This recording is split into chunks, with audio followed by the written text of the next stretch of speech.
boa, uma pessoa de brilho. Se eu preciso, ela ajuda. Não faz nenhum empecilho. Minha sogra de verdade, com toda sinceridade, me trata como seu filho. Eu gosto da minha sogra, quanto mais longe melhor. Tem gente que puxa o saco, faz da sogra o seu xodó. Se sogra for companheira, eu digo com alegria, me deixe vivendo só. E não fale da minha sogra, que ela é um anjo pra mim. Posso falar mal da minha, que é encrenqueira e ruim. A minha sogra não é santa, porque não tá no altar. Nunca reclamou de mim, só sabe me elogiar. Não vive de porta em porta, nunca gostou de fofoca. Sogra boa assim não há. Minha sogra é alta e magra, se parece uma vareta. Em tudo mete o nariz, pensa numa véia xereta. Adora esmoco e interno, se ela chegar no inferno, assusta até o capeta.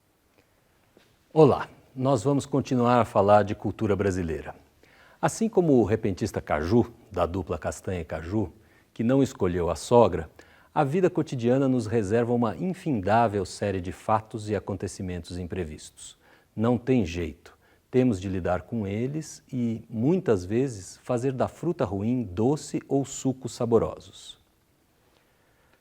Esse saber lidar com o imprevisto, com aquilo que exige improviso, é uma das maiores marcas da cultura do brasileiro ao longo dos tempos, para o bem e para o mal. É claro que improvisar não é prerrogativa nossa, mas é fato que assumimos como traço cultural. Prova disso é o famoso jeitinho brasileiro. A expressão, como explica o professor Luiz Costa Pereira Júnior, é a predisposição em ser cooperativo num ambiente instável, sobre o qual não há segurança de que apenas seguindo a aplicação fria de regras se obtenha resultados. Ou seja, é a sensibilidade agindo em momentos que requerem soluções originais.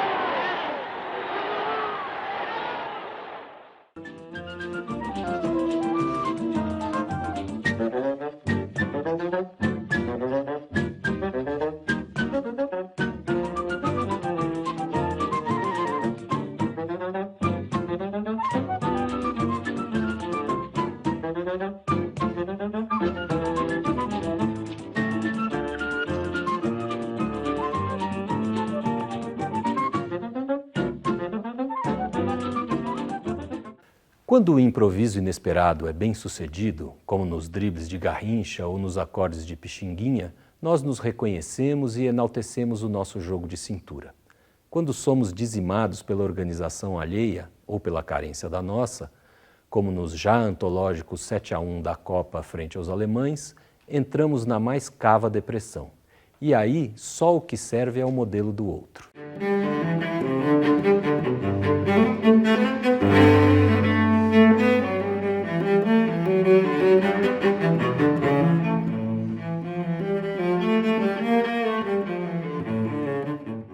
Nas mais diversas manifestações artísticas e culturais, em especial quando nos falta histórico ou referência própria, buscamos o caminho natural de adaptar aquilo que encontramos em outras culturas, improvisando e moldando a nossa feição.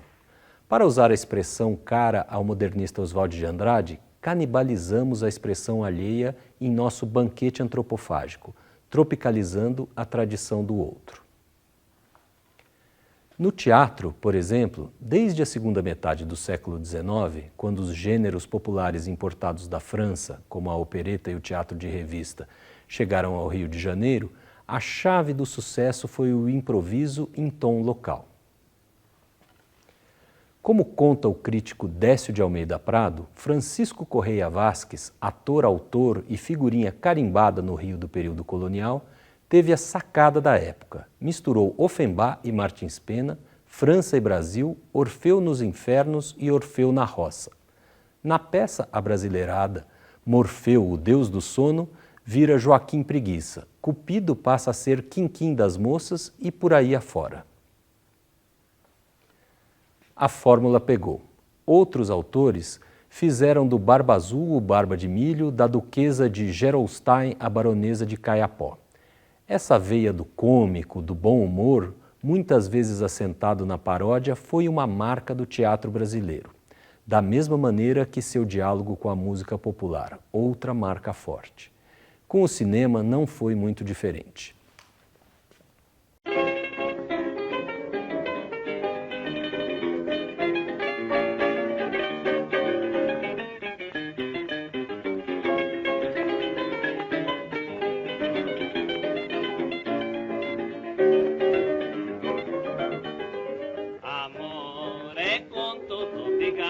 Eu não vou mais nesse barco, pois deixei de ser otário. Eu quero é nota pra poder viver. O amor não traz vantagem e assim não pode ser. Amor é com todo vigário. Eu não vou mais nesse barco, pois deixei de ser otário. Eu quero é nota pra poder viver. O amor não traz vantagem e assim não pode ser. O cinema dos primórdios bebeu muito na fonte do teatro. Nos anos 30, boa parte dos sucessos do pioneiro Luiz Lulu de Barros, como Samba da Vida, de 1937, e Maridinho de Luxo, de 1938, são adaptações de sucessos teatrais, conta o historiador de cinema Rafael de Luna Freire. Lulu é um mestre do improviso e da ousadia, a começar pela produção de Acabaram-se os Otários, de 1929. O primeiro filme falado brasileiro. Antes de fazer o filme, Lulu já havia usado a criatividade para começar a trabalhar como ator em Paris, quando imprimiu um cartão de visitas falso e fez pose de veterano em visita ao estúdio da Gaumont, onde mencionou, como se dele fosse íntimo, o nome de Francisco Serrador, exibidor exclusivo da Companhia Francesa no Brasil. Depois disso, conseguiu papel como Afonso XIII, rei da Espanha, num filme no estúdio. Anos depois, em 1929, ao responder a um produtor que lamentava o atraso do cinema nacional por não ter filmes falados, disse-lhe, meio de brincadeira, que iria fazer um que se chamaria Acabaram-se os Otários. Em seu livro de memórias, o cineasta de mais de 100 filmes realizados, conta que o sujeito entusiasmou-se e resolveu produzir a fita. Mal sabia que Lulu não tinha noção de como fazer o cinema falar. Mas ele se virou. Com a ajuda do técnico de som Moacir Fenelon, colocou uma engenhoca atrás da tela e gravou discos de 78 rotações. Suaram para sincronizar as ações, já que o disco durava 3 minutos e o rolo de filme 10. A trilha sonora original perdeu-se, mas restou um fragmento de 1 minuto e 40 segundos do filme, hoje musicado com a canção que dá título ao filme, cantada pelo ator Genésio Arruda. Não posso viver de brisa, nem do amor me sustentar. Já estou farto de andar pronto, eu quero é nota pra viver sem trabalhar.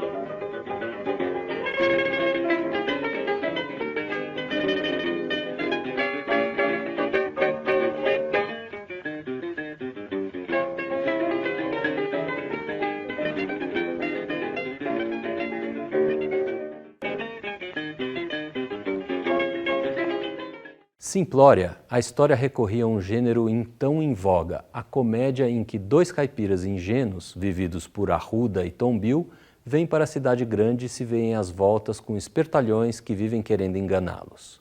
Há poucos diálogos e muita música caipira, sucesso garantido na época. A fórmula que une música popular, comédia e improviso foi um dos pilares da fase em que o cinema brasileiro mais público atraiu às salas de exibição. A época da chanchada e dos grandes estúdios cariocas Cinédia e Atlântida. Com o sucesso do rádio e da indústria fonográfica, a partir dos anos 30 do século passado, era preciso mostrar as estrelas da música, ainda que os roteiros fossem meros pretextos, improvisos, para que elas aparecessem, como em Alô, Alô Carnaval, que Adhemar Gonzaga dirigiu em 1936. Luiz Barbosa, símbolo do samba de breque, é uma das estrelas, ao lado de Carmen e Aurora Miranda. Ninguém sabe o que elas fazem, porém todo mundo diz que o seu Libório é quem manda. Ah, como lhe embora é feliz. Nós somos as cantoras do rádio, levamos a vida a cantar. De noite embalamos teu sono, de manhã nós vamos te acordar. Se a chanchada é o gênero do burlesco, com uma graça que mistura malícia, ingenuidade e grande liberdade para os atores, um de seus grandes símbolos são os filmes dirigidos por Watson Macedo. Carnaval no Fogo, de 1949, com Anselmo Duarte, Oscarito e Grande Otelo, poderia figurar em qualquer antologia do gênero, principalmente pela hoje clássica cena do balcão, em que Otelo faz a Julieta que vem ao encontro do Romeu Oscarito. Apesar de trazer o texto clássico de Shakespeare e uma marcação de cena muito bem ensaiada, a dupla introduz cacos da mais pura comédia nonsense. Detalhe: o improviso de Otelo é um show de profissionalismo, pois ele havia acabado de perder o filho de 6 anos, morto pela mulher que depois se suicidou. Romeu, ouço passos lá dentro. Vai, Romeu, ele quer te matar. Ele quem? O meu pai, o senhor de Capuleto. Se ele te vir aqui, vai ser um espeto. Vai, Romeu, deves partir. Bem perto à madrugada. Ouves? É o roxinol que cantou na ramada. Não é o roxinol, é a codovia, antecipando o sol. Não, Romeuzinho, é o roxinol. Não, é a codovia. É o roxinol. Codovia. Roxinol. Codovia. Roxinol ou codovia. O certo é que vem amanhecendo o dia. Adeus, Romeu. Julieta, não te vá ainda. 3 palavras vou dizer por despedida. Até amanhã. Até logo. Até já. Julieta, eu te imploro. Não te vá ainda. Não chega. Assim como em Carnaval no Fogo, também em Aviso aos Navegantes, de 1950, outro filme de Watson Macedo, os gaiatos brasileiros se veem às voltas com temíveis estrangeiros. Agora, Oscarito é o camareiro de Clélia, a atriz Eliana, que embarca clandestinamente num navio que volta de Buenos Aires ao Rio de Janeiro. De repente, se vê às voltas com um espião internacional vivido por José Lilgói. Você deve ter muito cuidado. Não há perigo. Os documentos que podem comprometer-me estão na bagagem no porão do navio. Aqui comigo só estão os planos que vão seguir para o norte com a gente número 17. Em outra cena clássica, Oscarito entra na cabine do espião ao fugir de uma mulher que tenta beijá-lo. Lá, encontra-se com o vilão e esconde-se na cama, coberto, enquanto o outro pensa que é a mulher quem está ali. Agora é a personagem quem improvisa para sair de uma fria.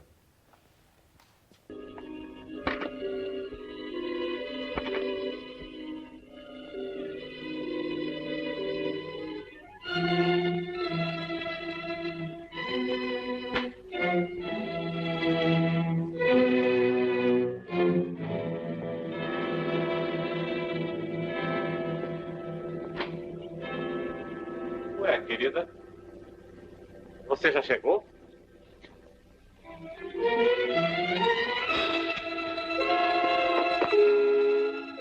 Você fez bem em sair cedo da festa.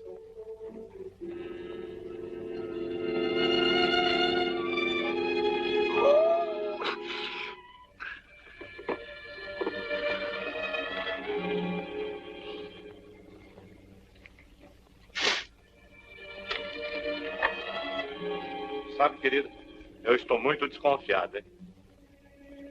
Não havia motivo nenhum para esta festa. Se já entramos em águas brasileiras há 2 dias.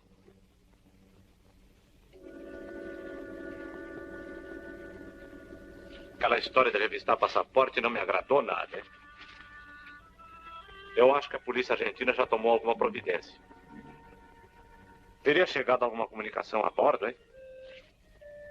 O que é que você acha?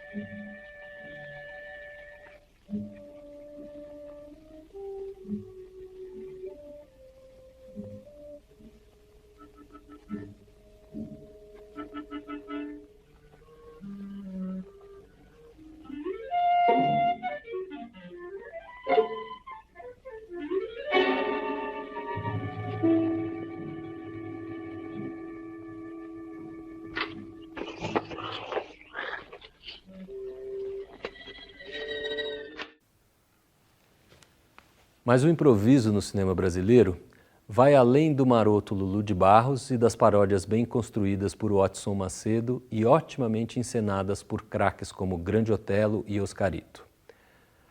A sagacidade para se aproveitar de uma contingência também esteve presente entre a moçada do cinema novo, que na virada dos anos 50 para os 60 refutavam tanto as chanchadas como os filmes produzidos pelos estúdios paulistas da Vera Cruz, o sonho brasileiro de ser Hollywood.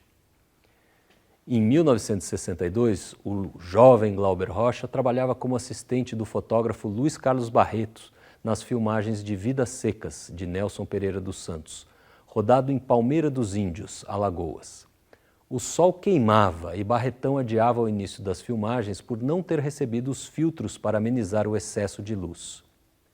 Glauber, entusiasta do curta-metragem Aruanda, de 1960, que Lindo Arte Noronha dirigiu na Paraíba, filme que explora as sombras e os grafismos produzidos pela luz estourada, atazanou a vida de Barreto para que não esperasse os filtros.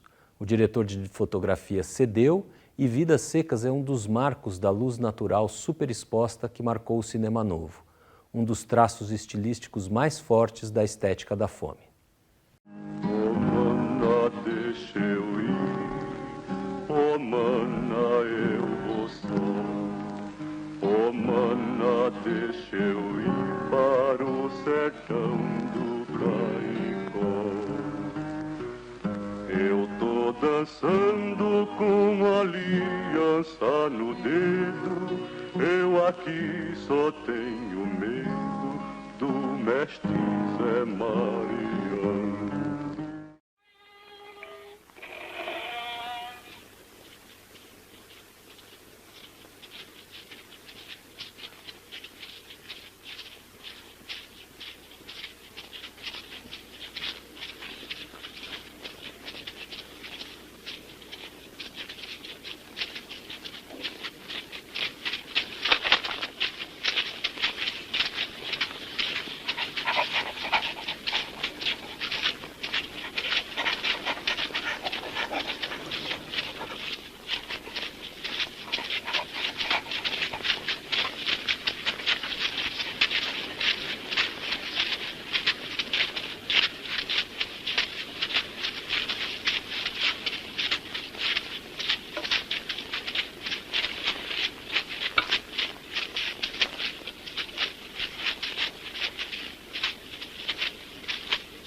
A estética da fome nada mais era senão a negação do cinema cartesiano e planejado, como as narrativas clássicas de Hollywood, em troca de um cinema do possível, que leva em conta o acaso e as parcas condições de produção.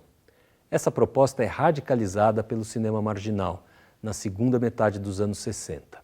Rogério Sganzerla defende: vamos fazer filmecos. Aquilo que é contingente entra em cena mais fortemente. Você sabe, Flávio, que eu não sou de ninguém. Eu não quero que você fique só. Eu te adoro.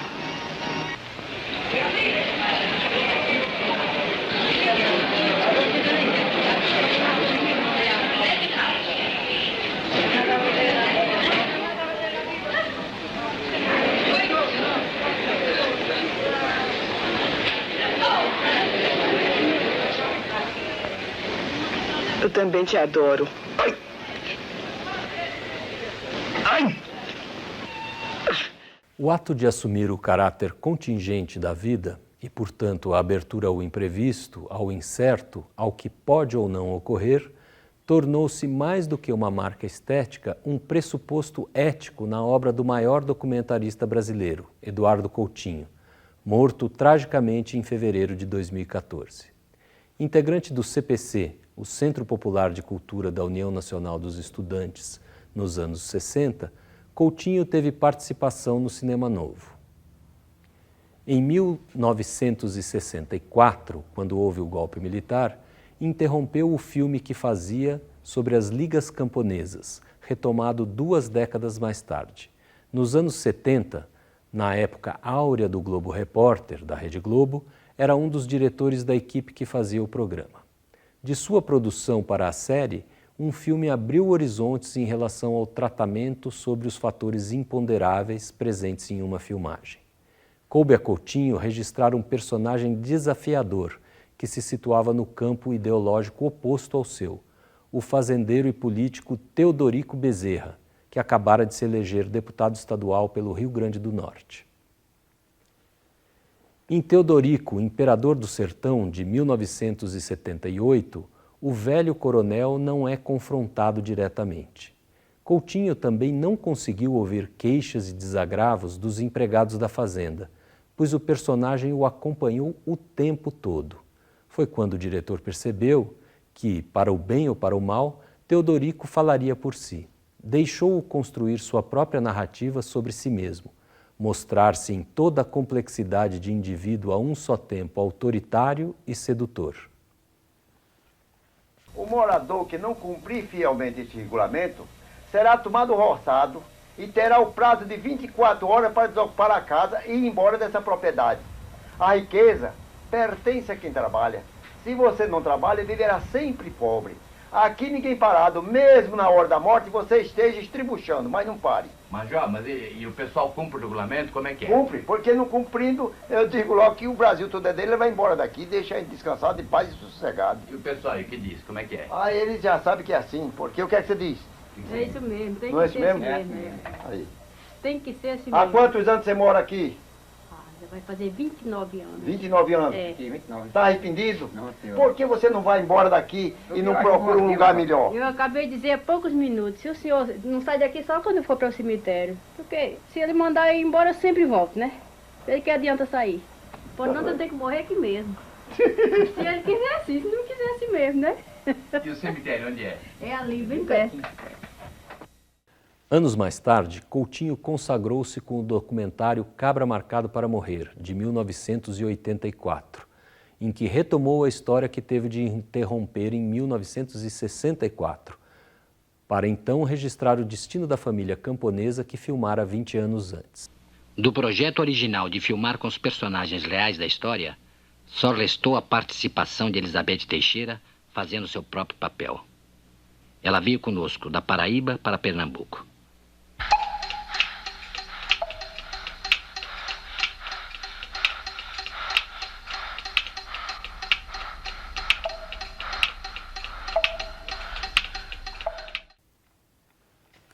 O Cabra, como ficou conhecido, é um filme, sobretudo, que constrói uma narrativa sobre as consequências de uma contingência.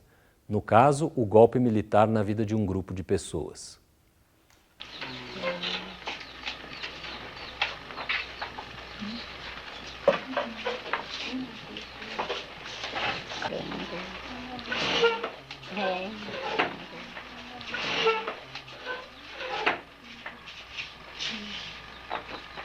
Como conseguiu isso? Isso foi o que sobrou, salvou o fotógrafo que tinha guardado umas fotografias escondidas, salvou. Mas a obra de Eduardo Coutinho vai ainda um patamar acima a partir de Santo Forte, de 1999. Ao realizar esse documentário sobre como as pessoas se relacionam com a religião, o cineasta estabeleceu alguns critérios rígidos. Restringiu seu campo de captação à favela Vila Parque da cidade, na Gávea, zona sul do Rio de Janeiro. Só teve contato com os personagens no momento de filmar. A câmera é sempre fixa, com poucas variações de enquadramento. Só entram em quadro os personagens e imagens religiosas ao seu redor. A redução das cenas a esses poucos elementos que Coutinho batizou de sua prisão remete toda a atenção à história que cada personagem narra sobre suas experiências religiosas. Pouco importa se verdadeiras ou fantasiosas. A verdade aqui é a construção narrativa, o que cada um quer projetar de si. A opção por esse caminho foi tão arriscada que, após adotar esse método, Coutinho passou a não saber, logo depois de fazer os registros, se teria efetivamente um filme. Apenas a montagem poderia confirmar o interesse no material captado. Mais do que uma aposta, era o respeito à contingência. Porém, mais do que simplesmente esperar os acontecimentos para improvisar sobre eles, a obra do documentarista mostra que o bom improviso, normalmente, nasce do preparo anterior para enfrentá-lo, da reflexão aprofundada sobre as nossas limitações e sobre a força do acaso na construção de narrativas, as mais poderosas, normalmente aquelas plenas de humanidade. Obrigado. Eu não vou negar que eu não gosto de Umbanda, porque eu gosto. Umbanda, Candomblé, eu me encanto com essas coisas. Cada vez que eu vou ver, eu ainda me encanto muito, porque é muito bonito. Não quero me envolver. Mas por enquanto eu tô neutra, não tô nem macumba, nem igreja, nem nada. Você não tem medo que a Maria Padilha se vingue de você, não? Olha, eu tenho. Ainda mais no clima em que eu trabalho.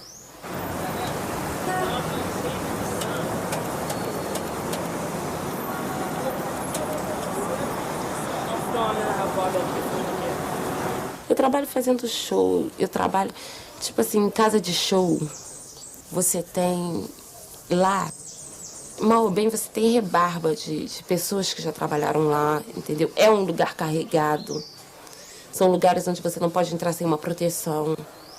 Tem dia que eu vou trabalhar que eu chego em casa podre, com dor de cabeça, com o corpo todo dolorido, e às vezes não é nem de tanto trabalho. Porque é uma coisa que eu já tiro de letra, porque eu já me acostumei. É pesado, porque, mal ou bem, a noite é das pombagiras.